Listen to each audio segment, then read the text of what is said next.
तो दोस्तों आज हम फिर से आपके लिए लेकर आए हैं देश दुनिया की सभी ताजा बड़ी खबरें। फटाफट एक एक कर विस्तार से आज आपको बताएंगे, तो वीडियो को अंत तक जरूर देखें। दोस्तों वीडियो बनाने में हमें काफी मेहनत लगी है, तो वीडियो को लाइक जरूर कर दें। जहां दोस्तों पहली बड़ी खबर में आपको बताएंगे दोस्तों कि एनसीपी प्रमुख शरद पवार ने की भविष्यवाणी, असम छोड़कर चारों राज्य में चुनाव हारेगी भाजपा और बीजेपी का होगा देश से सूपड़ा साफ। तो वहीं आपको अगली खबर में बताएंगे दोस्तों कि अमित शाह के हेलीकॉप्टर में आई अचानक बंगाल में खराबी, बाल बाल बची अमित शाह की जान। तो वहीं आपको बताएंगे दोस्तों कि दिल्ली मुंबई समेत देश के 4 हवाई अड्डे बेचेगी मोदी सरकार, गृह मंत्री अमित शाह ने किया है ऐलान। तो वहीं आपको बताएंगे दोस्तों कि बंगाल में भाजपा को हराने के लिए आज व्हील चेयर पर पुरुलिया में रैली संबोधित करेंगी ममता बनर्जी, दौरे पर साथ रहेगी डॉक्टरों की टीम। तो वहीं आपको बताएंगे दोस्तों कि तमिलनाडु चुनाव को लेकर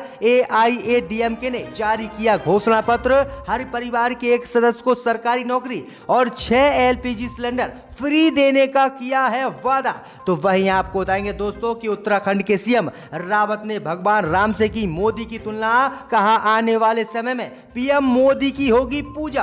तो वहीं आपको बताएंगे दोस्तों कि मोदी अमित शाह के खिलाफ अब बैंक कर्मचारियों ने छेड़ी जंग, 2 दिन की हड़ताल पर गए 10 लाख देश के बैंक कर्मचारी, कहा किसी भी कीमत पर नहीं बिकने देंगे देश के बैंक। तो सभी खबरों को आपको एक एक कर बताएंगे दोस्तों, वीडियो को लाइक कर दें।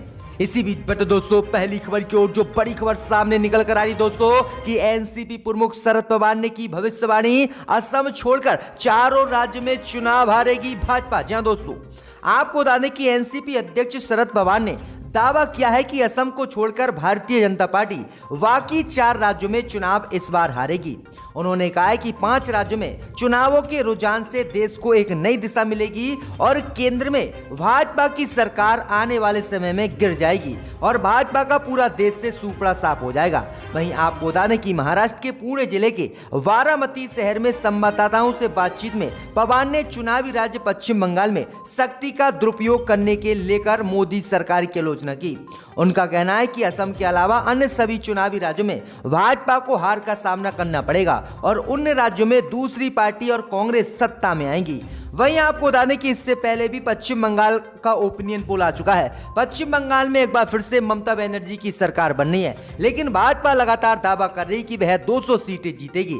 इसको लेकर ईवीएम पर भी सवाल उठाए जा रहे हैं। विपक्षी पार्टियों ने ईवीएम को लेकर भी ममता बनर्जी को सुझाव दिए हैं और कहा है कि ममता बनर्जी सतर्क रहे, भाजपा ईवीएम से घोटाला कर चुनाव जीत सकती है। तो ये बड़ी अपडेट आई दोस्तों कि शरद पवार ने ये बड़ी भविष्यवाणी कर दी है, जिसके बाद भाजपाई बौखलाए हुए फिर रहे हैं।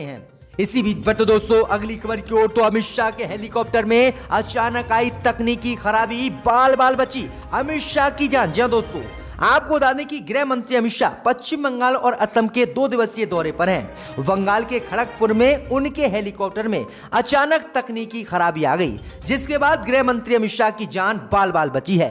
हेलीकॉप्टर को आसानी से जमीन पर लैंड करा दिया गया है, लेकिन थोड़ी सी ही चूक होती तो हेलीकॉप्टर हवा में ही क्रैश हो जाता और गृह मंत्री अमित शाह की मौत भी हो सकती थी। वहीं आपको बता दें कि तकनीकी खराबी के बाद गृह मंत्री अमित शाह ने झारग्राम में अपनी रैली को कैंसिल कर दिया है और झारग्राम की रैली को अब गृह मंत्री अमित शाह ऑनलाइन संबोधित करेंगे।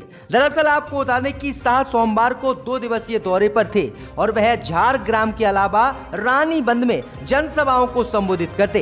वहीं आपको बता दें कि गृह मंत्री अमित शाह झारग्राम और रानीबंद में जनसभाओं को संबोधित करने के लिए अपने हेलीकॉप्टर से निकले, लेकिन हेलीकॉप्टर में अचानक खराबी आई, जिसके बाद गृह मंत्री अमित शाह की जान बाल बाल बची और अब गृह मंत्री अमित शाह ने दोनों ही रैलियों को कैंसिल कर दिया है। तो तगड़ा झटका बंगाल चुनाव में भाजपा को आज लग सकता था। इसी बीच बट दोस्तों अगली खबर की ओर तो दिल्ली मुंबई समेत देश के 4 हवाई अड्डे बेचेगी मोदी सरकार, 13 अन्य का भी किया जाएगा निजीकरण। जहां दोस्तों आपको बता दें कि केंद्र की मोदी सरकार दिल्ली और मुंबई समेत देश के 4 हवाई अड्डों को बेचने के लिए तैयार है। मोदी सरकार ने दिल्ली, मुंबई, बेंगलुरु और हैदराबाद हवाई अड्डों में अपनी बची हिस्सेदारी बेचने का ऐलान कर दिया है। समाचार एजेंसी भासाने सूत्रों के हवाले से खबर दी है कि सरकार ने इन संपत्तियों को बेचकर 2.5 लाख करोड़ रुपए जुटाने का प्लान बनाया है। इसी के तहत इन हवाई अड्डों में सरकार अपनी शेष हिस्सेदारी भी बेचना चाह रही है।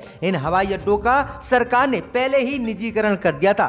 हालांकि इनमें विमान पतन प्राधिकरण के माध्यम से सरकार की कुछ हिस्सेदारी अभी बची हुई थी, लेकिन अब इस हिस्सेदारी को भी मोदी सरकार बेचने जा रही है। वहीं आपको बता दें कि 4 हवाई अड्डों के अलावा देश के 13 अन्य और हवाई अड्डों का भी मोदी सरकार निजीकरण करने वाली है, जिसकी जानकारी मोदी सरकार के उड़ान मंत्री ने दी है। तो ये बड़ी अपडेट आ रही दोस्तों की लगातार मोदी सरकार देश की संपत्तियों को निजीकरण करने के बाद बेचती जा रही है। इसी बीच बढ़ते दोस्तों अगली खबर की ओर, तो बंगाल में भाजपा को हराने के लिए आज व्हील चेयर पर पुरुलिया में रैली करेंगी ममता बनर्जी। भाजपा को उखाड़ के फेंकेंगी बाहर। जहां दोस्तों आपको बता दें कि पश्चिम बंगाल की राजधानी कोलकाता में हुकार बनने के बाद मुख्यमंत्री ममता बनर्जी आज पुरुलिया में रैली करेंगी। चोट लगने के बाद कोलकाता से बाहर ममता की ये पहली रैली होगी। वह दोपहर 1:30 पर पुरुलिया के झालदा में रैली को संबोधित करेंगी। इसके बाद वह दोपहर 3 बजे पुरुलिया के बलरामपुर में भी रैली करेंगी। ममता बनर्जी के साथ डॉक्टरों की एक टीम भी है जो अगले कुछ दिनों तक उनके हर दौरे पर साथ रहेगी। इससे पहले कल व्हील चेयर पर ममता बनर्जी ने कोलकाता में अपने इरादे साफ कर दिए थे। वो इसी हालात में बंगाल की जनता तक पहुंचने के लिए तैयार हैं। ममता कल शाम हेलीकॉप्टर से दुर्गापुर पहुंची। यहां उनका कोई तय कार्यक्रम नहीं था, लेकिन हेलीपैड से होटल तक पहुंचने के रास्तों में सैकड़ों लोग उनकी झलक पाने के लिए खड़े रहे। और अब एग्जिट पोल भी आ चुका है दोस्तों कि पश्चिम बंगाल में ममता बनर्जी की ही सरकार बनेगी और भाजपा 100 का आंकड़ा भी नहीं पूरा कर पाएगी। तो ये बड़ी अपडेट आ रही है बंगाल से। इसी बीच बढ़ते दोस्तों अगली खबर की ओर, तो तमिलनाडु में भाजपा के सहयोगी दल ने जारी किया घोषणा पत्र। हर परिवार को एक सरकारी नौकरी और 6 LPG सिलेंडर फ्री देने का किया वादा। जी दोस्तों आपको बता दें कि तमिलनाडु विधानसभा चुनाव के लिए AIADMK ने अपना घोषणा पत्र जारी कर दिया है। पार्टी के नेताओं ने घोषणा पत्र को पढ़ते हुए कहा है कि तमिलनाडु में उनकी सरकार बनी तो हर साल हर परिवार को 6 LPG गैस सिलेंडर फ्री दिए जाएंगे। इसके अलावा परिवार के कम से कम एक सदस्य को राज्य सरकार द्वारा सरकारी नौकरी भी दी जाएगी। मीडिया रिपोर्ट के अनुसार उन्होंने आगे कहा है कि हम भारत में श्रीलंकाई तमिल शरणार्थियों के लिए दोहरी नागरिकता और आवासीय परमिट के लिए केंद्र की मोदी सरकार से अपील करेंगे। पार्टी मोदी सरकार से CAA को वापस लेने के लिए भी कहेगी।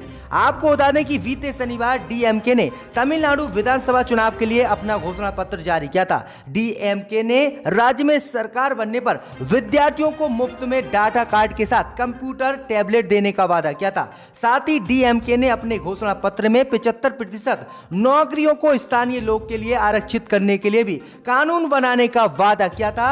लेकिन इस पार्टी ने CAA सहित LPG सिलेंडर और एक सरकारी नौकरी देने का वादा किया है। वहीं आपको बता दें कि AIADMK का भाजपा के साथ तमिलनाडु में गठबंधन है, जबकि DMK ने कांग्रेस पार्टी से गठबंधन कर लिया है। तो ये बड़ी अपडेट आ रही दोस्तों। इसी बीच बढ़ते दोस्तों अगली खबर की ओर, तो उत्तराखंड के नए CM रावत ने भगवान राम से की मोदी की तुलना, दिया बड़ा बयान। जी दोस्तों आपको बता दें कि उत्तराखंड के नए CM तीरथ सिंह रावत ने प्रधानमंत्री मोदी की तुलना भगवान राम से की है। उन्होंने कहा कि भगवान राम ने समाज के लिए अच्छा काम किया था, इसलिए लोग उन्हें भगवान मानने लगे थे। इसी प्रकार भविष्य में प्रधानमंत्री मोदी के साथ भी ऐसा ही होगा। मालूम हो को CM तीरथ सिंह रावत रविवार को श्रीकुल के सरकारी PG आयुर्वेदिक कॉलेज के सभागार में सामाजिक संगठन की तरफ से आयोजित कार्यक्रम में बोल रहे थे। इसी को लेकर उन्होंने कहा कि तीरथ सिंह रावत ने कहा है कि आज कई देशों के नेता PM मोदी के साथ फोटो लेने के लिए लाइन में लगे रहते हैं। ये पहले के समय के ठीक विपरीत है, जब किसी भी विश्व नेता को हमारे देश के PM से कोई फर्क नहीं पड़ता था। उन्होंने कहा है कि मोदी जिंदाबाद थे हैं और इसलिए उनकी तुलना हम भगवान राम से कर रहे हैं। तो ये बड़ी अपडेट आई दोस्तों कि उत्तराखंड के CM ने भगवान राम की तुलना PM मोदी से कर दी है। इसी बीच बढ़ते दोस्तों अगली खबर की ओर, तो आज से शुरू होगी देश भर में बैंकों की हड़ताल। 10 लाख कर्मचारी करेंगे मोदी सरकार का विरोध। दोस्तों आपको आपको बता दें कि मोदी सरकार ने आम बजट के दौरान देश के 2 बड़े सार्वजनिक बैंकों को बेचने की घोषणा की थी। इसके बाद सरकारी कर्मचारी इससे नाराज हैं और उन्होंने इसका विरोध जताने के लिए आज पूरे देश में भूख हड़ताल बुलाई है, जो कि 2 दिन लगातार जारी रहेगी। वहीं आपको बता दें कि 10 लाख बैंक कर्मचारी इसमें शामिल हो रहे हैं और मोदी सरकार का विरोध कर रहे हैं। वहीं आपको बता दें कि केंद्र की मोदी सरकार ने हाल ही में ऐलान किया था कि देश की एक इंश्योरेंस कंपनी और 2 बड़ी सरकारी बैंकों को बेचा जाएगा और इनका निजीकरण किया जाएगा। इसी का विरोध अब ये कर्मचारी कर रहे हैं। कर्मचारियों का कहना है कि जब मोदी सरकार इन बैंकों को बेच देगी तो आखिरकार हमारी नौकरी खतरे में पड़ जाएगी, हम नौकरी करने कहां पर जाएंगे। इसी का विरोध करते हुए मोदी सरकार से बैंकों को न बेचने की आज बैंक कर्मचारियों ने अपील की है और 10 लाख बैंक कर्मचारी आज पूरे देश में हड़ताल पर बैठे हुए हैं और ये हड़ताल कल भी जारी रहेगी। इसी बीच बढ़ते दोस्तों अगली खबर की ओर, तो किसानों के बहाने भाजपा को घेरेंगी प्रियंका गांधी। यूपी में 23 किसान महापंचायत में होंगी शामिल। जी दोस्तों, आपको बता दें कि उत्तर प्रदेश में कांग्रेस प्रियंका गांधी के जरिए अपनी सियासी जमीन को मजबूती बनाने की कोशिश में जुटी हुई है। यही कारण है कि कांग्रेस महासचिव प्रियंका गांधी वाड्रा इन दिनों लगातार दौरे कर कांग्रेस कार्यकर्ताओं में उत्साह भर रही हैं, जिससे सभी कार्यकर्ता एक स्वर से आगामी विधानसभा चुनाव में जीत का दम भर सकें। इसके लिए कांग्रेस किसानों के आंदोलन को भी अपना हथियार बनाने की कोशिश में लगी हुई है। प्रियंका गांधी 23 मार्च को होने वाली किसान पंचायत में शामिल होकर किसानों के बहाने सूबे की भाजपा सरकार को घेरने की कोशिश करेंगी। जिला कांग्रेस कमेटी के जिला अध्यक्ष मिर्जा अशफाक सकलैनी ने बताया है कि पार्टी की महासचिव प्रियंका गांधी वाड्रा का कार्यक्रम 23 मार्च को प्रस्तावित किया गया है और वह आने वाले समय में 23 किसान महापंचायतें संबोधित करेंगी। यानी 23 महापंचायतें संबोधित कर प्रियंका गांधी भाजपा को यूपी में घेरेंगी। इसी बीच बढ़ते दोस्तों अगली खबर की ओर, तो नागपुर में आज से 21 मार्च तक फुल लॉकडाउन। जी दोस्तों, आपको बता दें कि देश में कोरोना ने एक बार फिर से अपना कहर बरपाना शुरू कर दिया है। प्रतिदिन कोरोना के नए संक्रमित मरीजों की काफी संख्या मिल रही है। इसी को लेकर महाराष्ट्र, पंजाब समेत देश के कई हिस्सों में कोविड-19 का संक्रमण एक बार फिर से तेजी से फैलने लगा है, जिसकी वजह से राज्य सरकारों के साथ ही केंद्र सरकार की भी चिंता बढ़ गई है।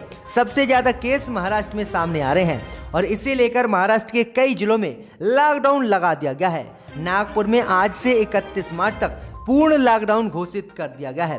दरअसल आपको बता दें कि लॉकडाउन लगने के बाद आज सुबह से ही नागपुर की सड़कें वीरान पड़ी हैं। एक बार फिर से कोरोना की दस्तक के बाद नागपुर में आज से फुल लॉकडाउन लगा दिया गया है। आज से लेकर 21 मार्च तक जिले में सख्ती से ये लॉकडाउन जारी रहेगा। सिर्फ आवश्यक वस्तुओं की दुकानें ही खुली रहेंगी। आपको बता दें कि कोरोना वायरस के सक्रिय मामलों का आंकड़ा अब देश में 2.10 लाख को पार कर गया है। कोरोना संक्रमण के बढ़ते मामलों को देखते हुए महाराष्ट्र मुख्यमंत्री उद्धव ठाकरे ने येदियुरप्पा से भी बात की है। तो ये बड़ी अपडेट आ रही दोस्तों अगली खबर की ओर, तो किसानों ने आज ट्रेड यूनियन के साथ जिला मुख्यालय और रेलवे स्टेशन के बाहर किया प्रदर्शन। मोदी अमित शाह से की कृषि कानून वापस लेने की मांग। जी दोस्तों, आपको बता दें ये बड़ी खबर सामने निकल कर आई दोस्तों कि ट्रेड यूनियन के साथ किसान आज पूरे जिला मुख्यालय को घेरे हुए हैं। रेलवे स्टेशन के बाहर किसान आज प्रदर्शन कर रहे हैं। इस दौरान डीसी व एसडीएम को ज्ञापन भी किसान सौंप रहे हैं। वहीं अंबाला में भी किसान ट्रेड यूनियन के साथ मिलकर पेट्रोल और डीजल के बढ़ते दामों के विरोध में आज किसानों ने प्रदर्शन किया है। इसके बाद 19 मार्च को अनाज मंडियों के बाहर किसान विरोध प्रदर्शन करेंगे और मोदी सरकार से तीनों कृषि कानून रद्द कराने की मांग करेंगे। तो ये बड़ी अपडेट आ रही दोस्तों कि किसान आज फिर से रेलवे स्टेशनों के बाहर विरोध प्रदर्शन कर रहे हैं।